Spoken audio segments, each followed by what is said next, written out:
Welcome to the Golden State Media Concepts Sex Podcast, a show that examines all aspects of sexuality, from physical to emotional to spiritual. Join our hosts as they discuss age-old questions, common misconceptions, and the latest topics surrounding sex. They'll tackle topics about sexuality from the complicated to the hilarious and everything in between. GSMC Sex Podcast is your show for all of your questions about sex, even some you might not have thought of yet.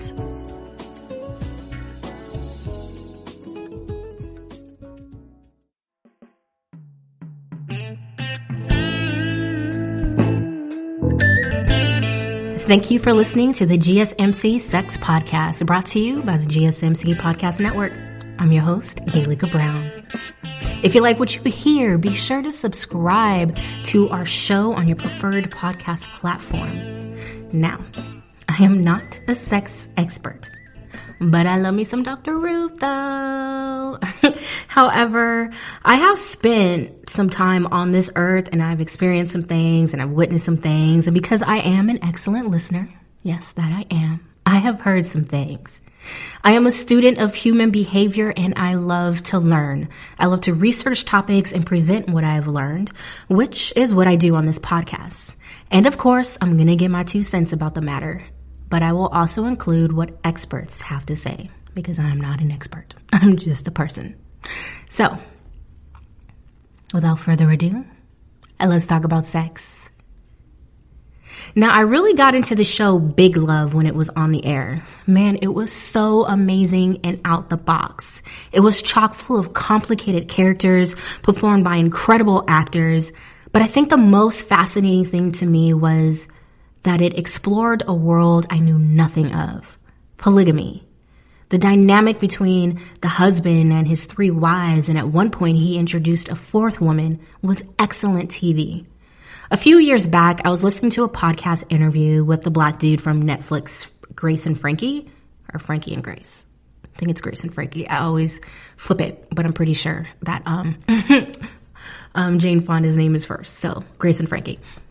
So he plays the adopted son. Well, both the sons are adopted by Frankie, but there's a black one and there's a white boy. The white boy is Coyote. I cannot remember the black dude. Bud. There we go. Bud. Black dude, Bud. Okay. Don't know his real name in real life, but Bud was on this podcast. I don't even remember what the podcast was, but he was talking about being polyamorous. And that was the first time I had ever heard of the phrase. And besides not being married to multiple people, I didn't understand the difference between polygamy and polyamory. So these days, I'm increasingly hearing the term polyamory, and it's been growing in popularity and becoming less taboo. So I decided to research it. So that is the topic of this episode, polyamory, aka poly. So first, let's break down what is poly. Verywell.com has an article entitled, "What is Polyamory?" And here is how it is described. To be polyamorous means to have open, intimate, or romantic relationships with more than one person at a time. People who are polyamorous can be heterosexual, lesbian, gay, or bisexual, and relationships between polyamorous people can include combinations of people of different sexual orientations. Sometimes polyamorous relationships are hierarchical. One relationship takes priority over others, and sometimes they are equal. The defining aspects of polyamorous relationships over non-monogamous relationship types are consistent and communication. Unlike open relationships, polyamory is characterized by emotional as well as sexual or romantic intimacy between partners. In contrast to infidelity, adultery, or extramarital sex, polyamory is consensual and disclosed to everyone involved. Polyamory is the non-possessive, honest, responsible, and ethical philosophy and practice of loving multiple people simultaneously, according to the Polyamory Society. Polyamory emphasizes consciously choosing how many partners one wishes to be involved with rather than accepting social norms which dictate loving one person at a time. Now, it sounds like heartbreak central to me. As a single straight woman, it's hard enough to find one man who is willing to be non-possessive, honest, responsible, and ethical. And while searching for that one, I have encountered tons of heartbreak and disappointment. So to think of finding multiple men to engage in a non-possessive, honest, responsible, and ethical relationship with sounds like mission impossible. And trust, I've been out in the field and have dated plenty. Those men are unicorns. Plus, although I have never been married, I believe in marriage. The reason why marriage seems janky is because broken people have no idea what they are getting into and they make it janky. Marriage is the hardest thing any two individuals can do together. It takes work, communication, and understanding. Most don't want to put in the work, so their marriage fails. Now, I have seen successful marriages, and that is part of the reason why I truly believe in it. And none of those successful marriages that I've seen were just like happy and jolly ranchers and fluffy clouds like 100% of the time. Like, no. Life is hard. It goes through ups and downs. But the fact that these people stuck it out together, it's special. It's special to me. So what I've learned thus far about poly relationships is that they do put in the work.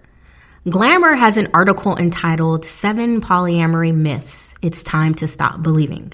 Myth 1, polyamory is mostly about having a lot of sex. It's easy to assume that the appeal of polyamory boils down to sexual relationships. After all, even die-hard monogamists tend to feel pangs of desire for others. It's only natural. That said, the first thing most poly people will tell you is that they aren't into polyamory for the sex, or at least not just for the sex. Although poly maintains a certain openness that I haven't found in other relationship models, it's not a free-for-all fuckfest, says writer Sharon Pfeiffer. For me, it's about cultivating meaningful, ongoing relationships with the potential for falling in love. In fact, many polyamorous people build what they see as sort of a extended support network where some, but not all, of the connections involve a sexual component. When I began my journey into polyamory, there was so much sex. So much. That's in caps. So much. Says the sex educator and sex ed a-go-go host, Dirty Lolo. Dirty Lolo, sorry. My nephew's name is Lolo. So that flowed off my tongue way too easily. It's Dirty Lola, age 36. I'm not trying to talk about my nephews during this conversation. Anyways, what I found beyond the sex were friendships, a support system, and family. Many of the relationships I formed didn't have a sexual element at all, but what they did have was a deep love and respect for one another.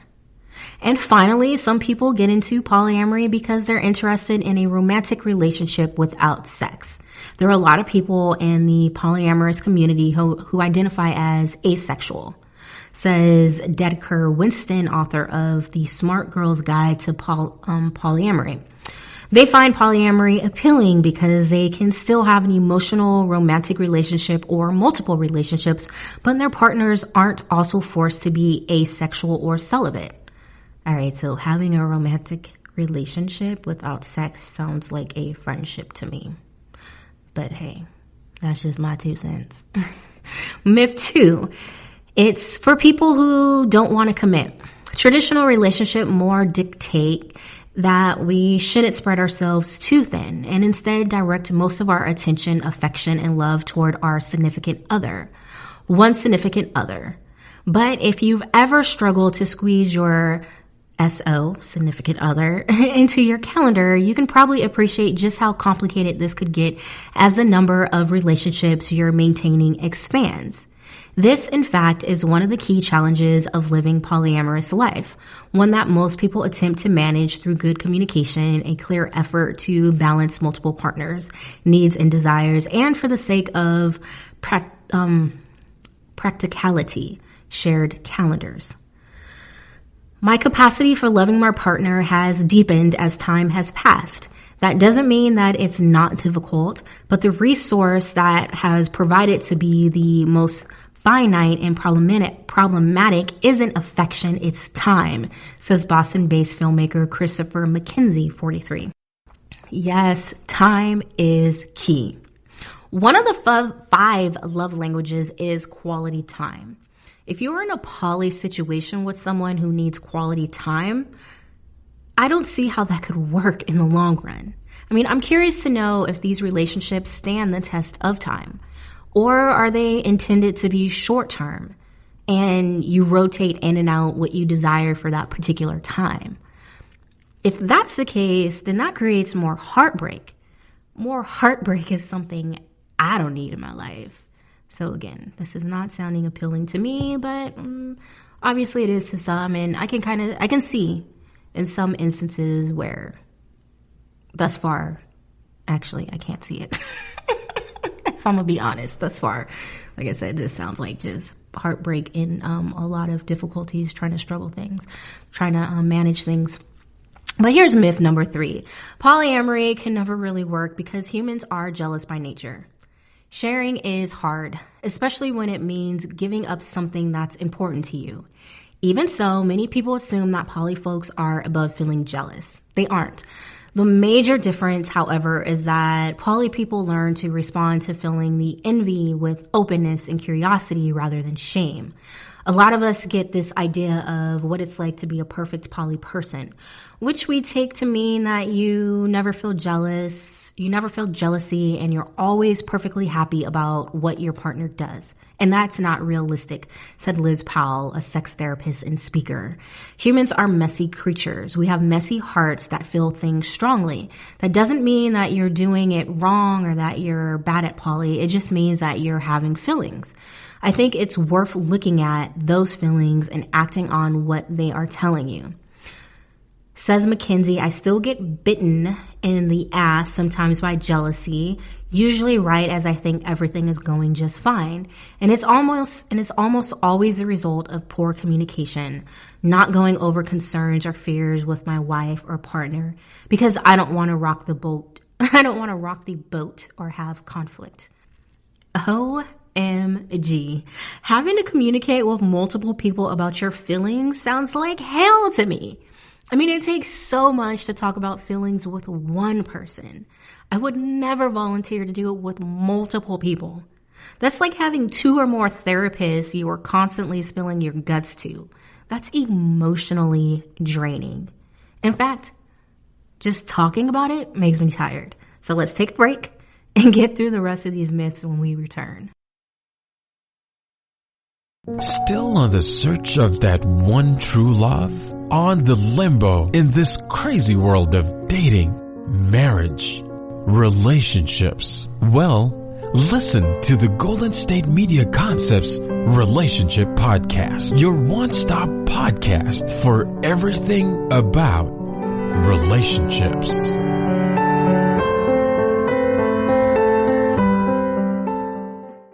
Welcome back to the GSMC Sex Podcast. I'm your host, Gaelika Brown. Now let's get through the rest of these poly myths we need to stop believing. Myth 4, orgies are the name of the game. Not quite. In the same way that polyamory isn't all about sex, it also isn't all about group sex. Sure, group sex happens in certain relationships under certain circumstances, but there are plenty of poly people who never have group sex. And those who do don't necessarily have it all the time, says Paige Turner, 36, a relationship coach and writer of the blog Polyland. Plus, even when group sex doesn't happen, it's rarely the out-of-control partner-swapping crush of naked bodies we often see in porn.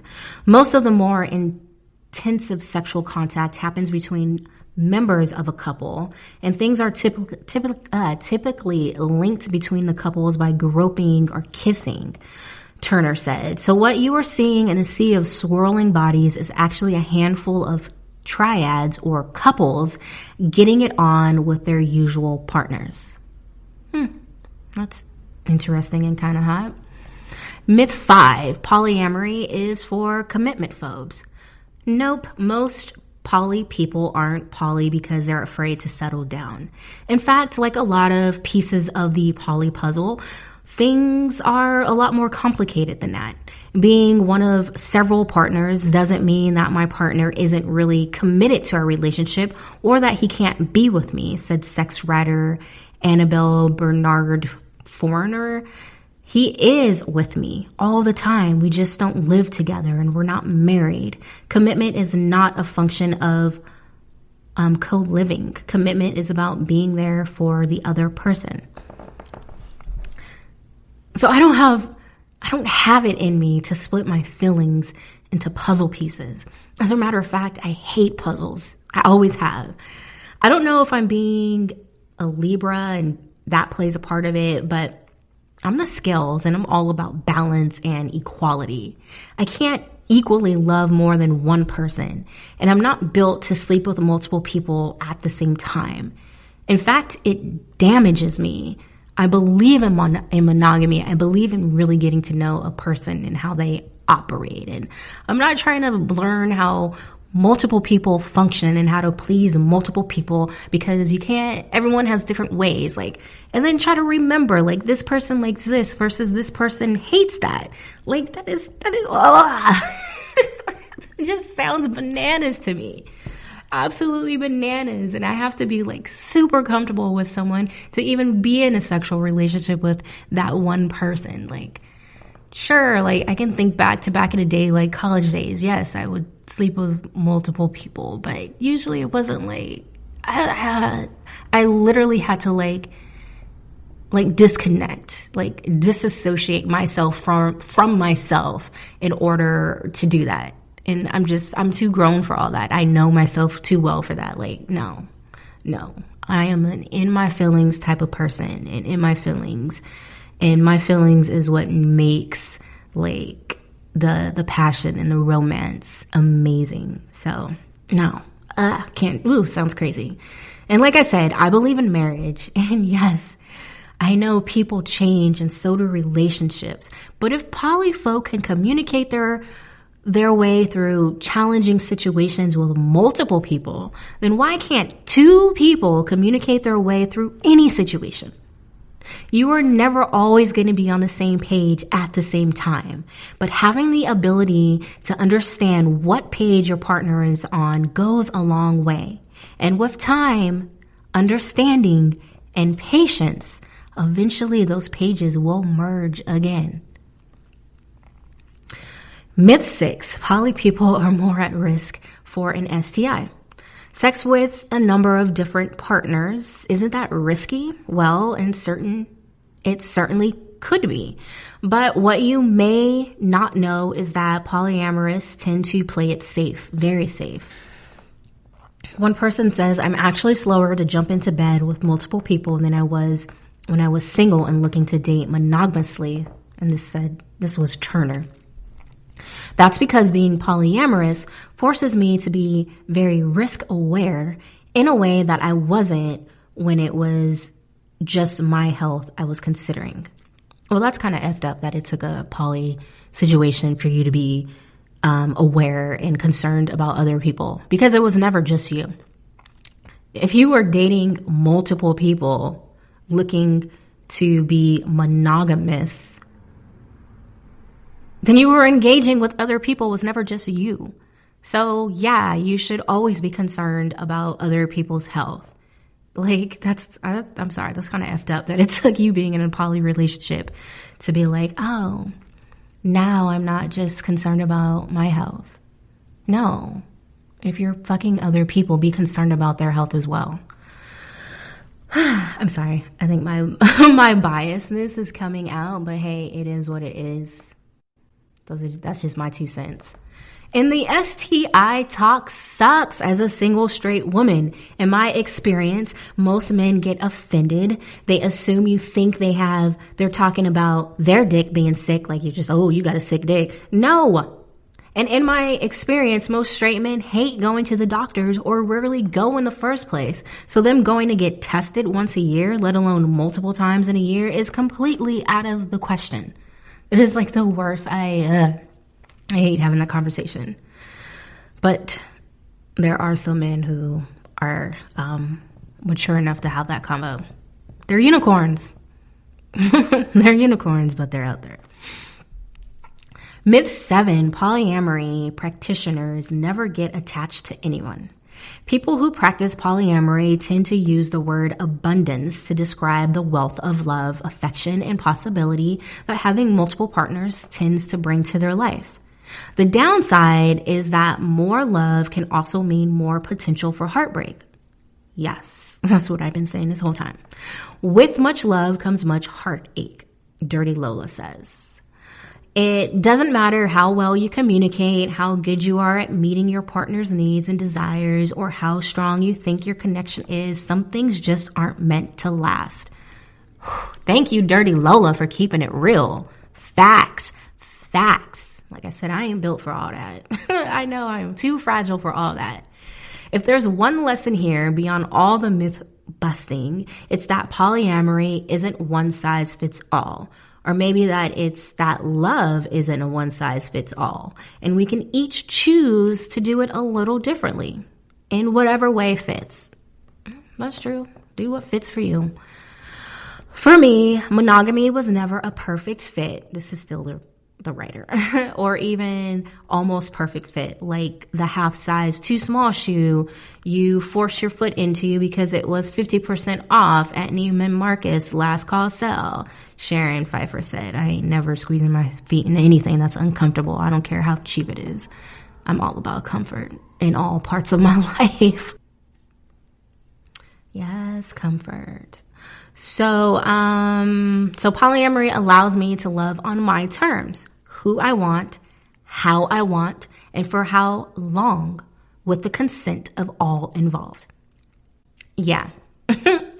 Based off of my experience and anyone I have ever talked to about love doesn't bend to your own terms. There is no such thing as love on my terms, who I want, how I want, and for how long, with the consent of all involved. What?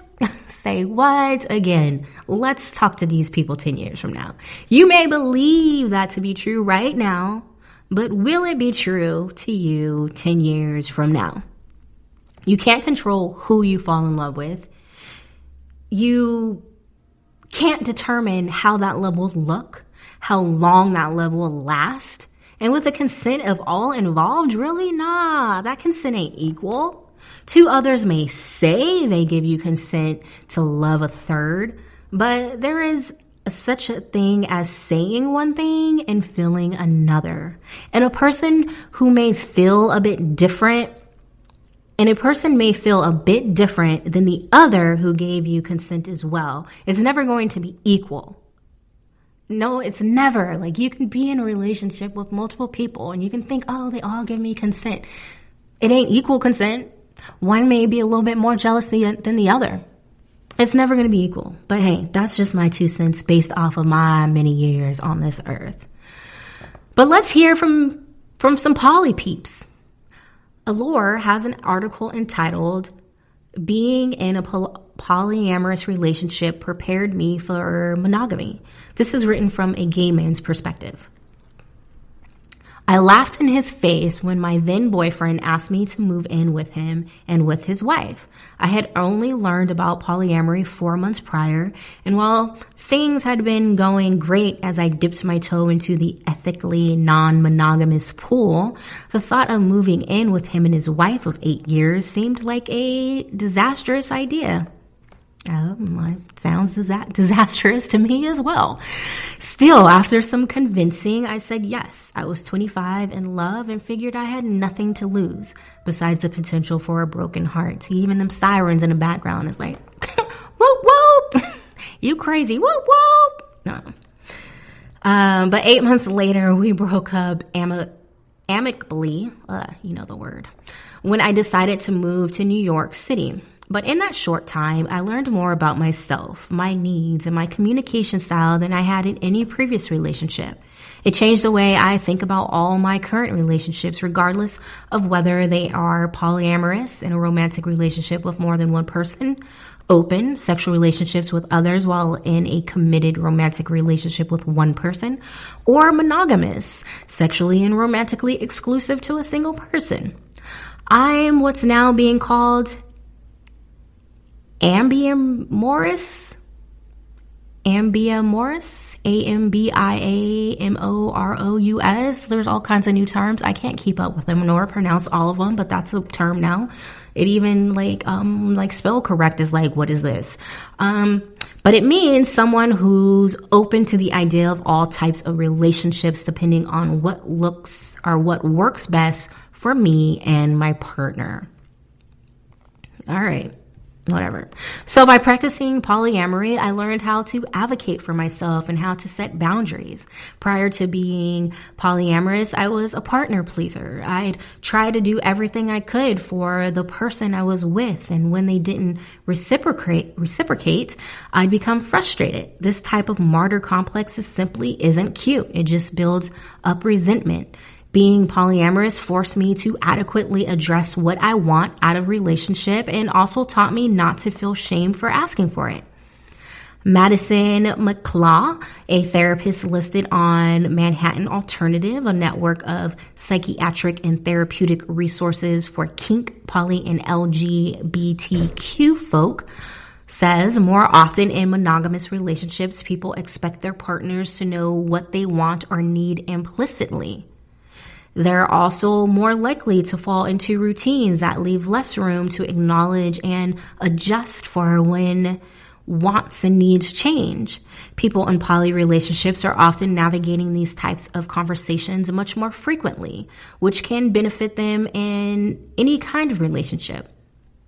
So if you've listened to this podcast before, the ones that I host, then you know I'm always advocating for communication.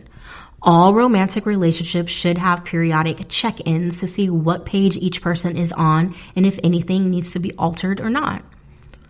My 2 cents. But McClough also speaks to another way of polyamory, teaches healthy relationship skills. Certain topics need to be brought up consistently, especially as things in the relationship change. Prior to being polyamorous, I never told a partner this will be an ongoing conversation. When something changes in our relationship or one of us starts feeling a certain way about this, let's talk about this again.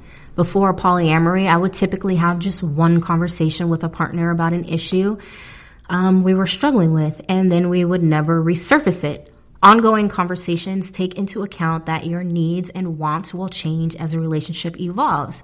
This is true for all types of relationships, even platonic ones with family, friends, and coworkers. Recognizing the difference between your own needs and wants and balancing those with what your partner asks for is a particularly challenging but necessary part of poly relationships, explains Melissa Johnson, a licensed psychiatrist and director of Brooklyn's Groundwork Therapy Psychological Services.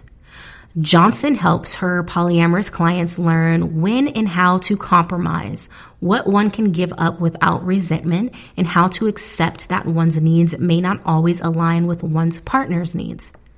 Wants between partners might not always match, whereas needs, for the most part, really should be met. Teaching individuals to be more direct with the root of each need increases the likelihood of it being met, and thus maximizes the satisfaction and fulfillment in their relationships. Johnson also teaches her clients alternatives if they are unable to meet a partner's specific desire, including ways to say no without rejecting or shutting their partner down. For example, you can say, "I'm not able to meet you after work today, but is there another way I can make you feel wanted?" she says. So I don't believe any of these teachings are new. Healthy monogamous relationships have been utilizing these tools for centuries. Let's take a break and come back to hear what this person, as well as others, have to say about being in a poly relationship.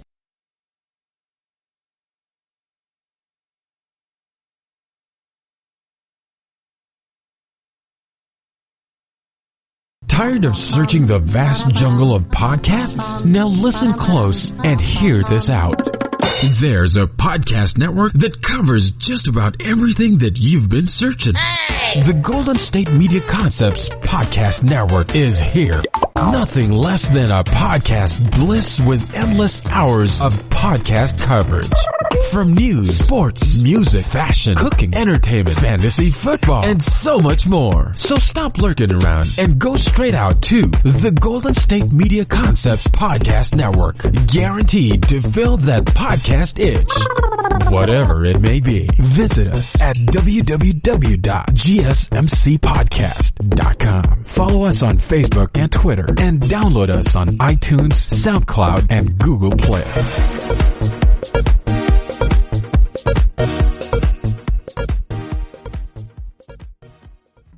Welcome back to the GSMC Sex Podcast. I'm your host, Gaelika Brown. We've been reading through an Allure article about being in a poly relationship and how it helps with monogamy. So let's get back to it. Polyamory doesn't just teach us better ways to communicate our desires. It also forces us to contemplate what it is we want from our relationships. Often in traditional monogamous relationships, we don't reflect on what we want. We simply think to ourselves, I want a partner who loves me and I love them and I want us to be together until we die. Long-term monogamy is assumed to be something we all do, and it's considered the ideal type of relationship we should strive to achieve. With polyamory, however, there is no standard type of relationship. Some folks have rules about who their partners can sleep with, as well as where and when to sleep with them. Other folks have primary partners and secondary partners, and most folks have different rules regarding safe sex.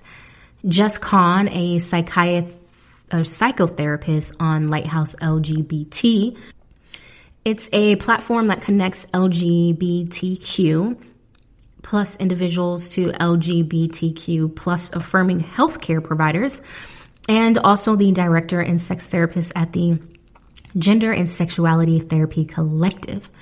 Often works with queers and polyamorous relationships. He tells his patients struggling with polyamory to get back to the basics of why they're monogamous, what that means to them, and what they want that to mean for their lives and their lives of their partners. Now, this helps clear space for what feelings and obstacles are in the way of actualizing those beliefs and desires. Bisexual activist Robin Oakes, co-creator of the book Getting Bi, Voices of Bisexuals Around the World, and Recognize the Voices of Bisexual Men in Anthology, coined terms for two types of monogamy: reflective and radical. Reflective monogamy refers to absorbing the messages we've absorbed from a young age that we're supposed to be monogamous and taking for granted that monogamy is superior, Oakes told the Huffington Post. Radical monogamy, as I define it, is throwing away the should and asking yourself the question, what type of relationship structure works best for me in this relationship? And then choosing based on your own needs and those of your partner or partners. Another important aspect of polyamory is having comparison. For one partner's instead of jealousy.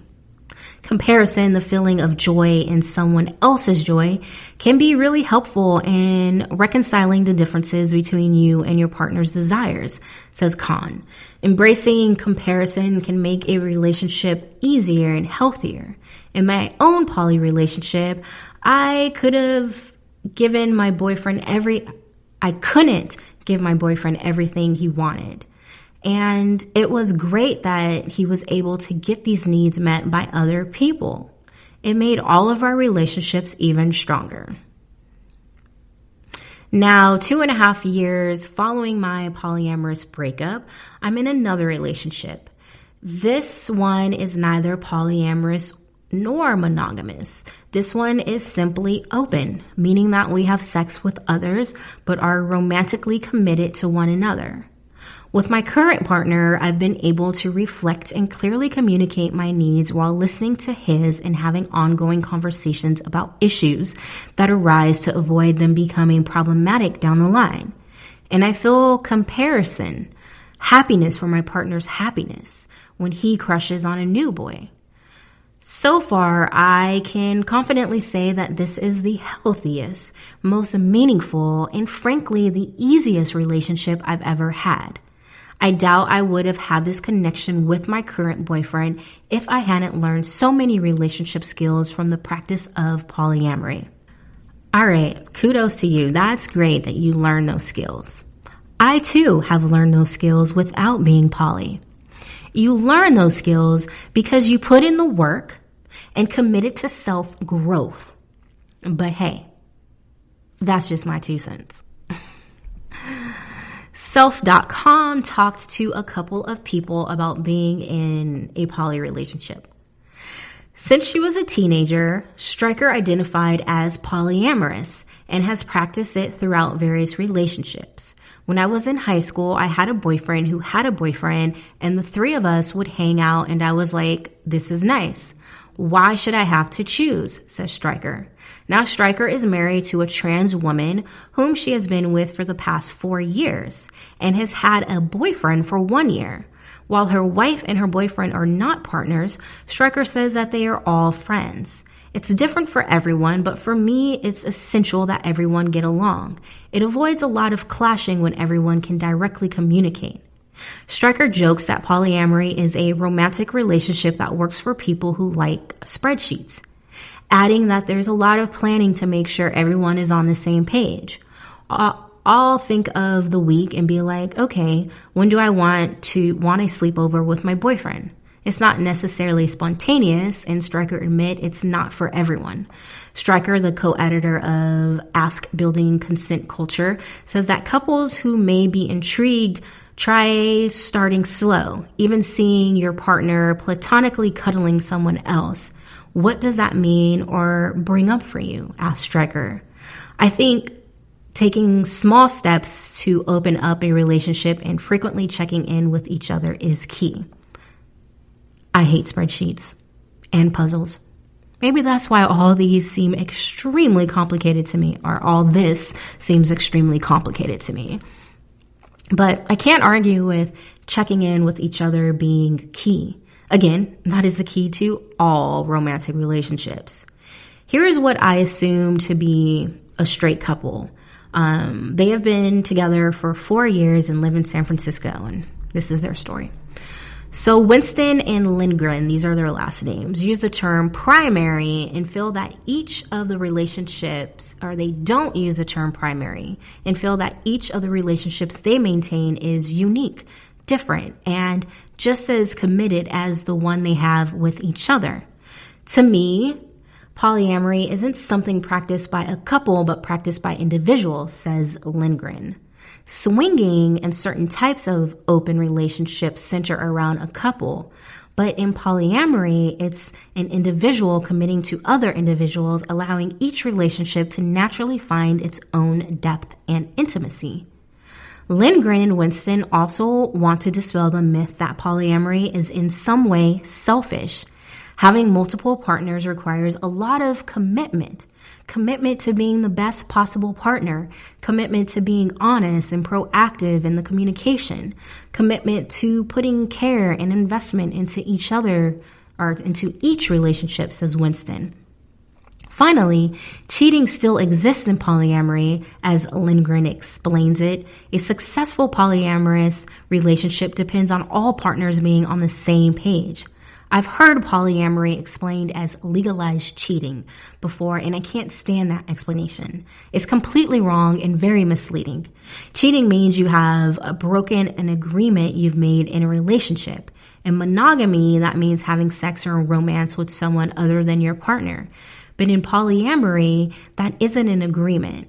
So doing those things isn't cheating, says Lindgren. In my experience, the most successful polyamorous relationships are the ones that have the fewest rules and limitations. That way, the focus is on each person doing things to make their partner happy rather than focusing on not breaking rules. But that said, some ground rules, especially regarding sexual safety, are a smart strategy and relatively commonplace in polyamorous relationships. And at the end of the day, A polyamorous relationship has more similarities than differences to a monogamous relationship. Any functioning relationship requires dedicated effort, time, and energy, no matter how many people are involved, reminds Winston. So, I have a better understanding of what it means to be polyamorous, and I can see some, not all, but some of the allure to it. But everyone is built differently. I would imagine you have to be strong AF emotionally to participate in a poly relationship. So more power to you. But I would also argue that you have to be strong AF, strong-willed, and selfless to make a monogamous relationship truly work. Healthline.com says, people in a healthy polyamorous relationship share many of the same values, including trust, communication, consent, and mutual respect. My 2 cents, those are the makings of any healthy romantic relationship. I definitely appreciate your time. Thank you for listening to the GSMC Sex Podcast, brought to you by the GSMC Podcast Network. Until next time, I'm Gaelika Brown.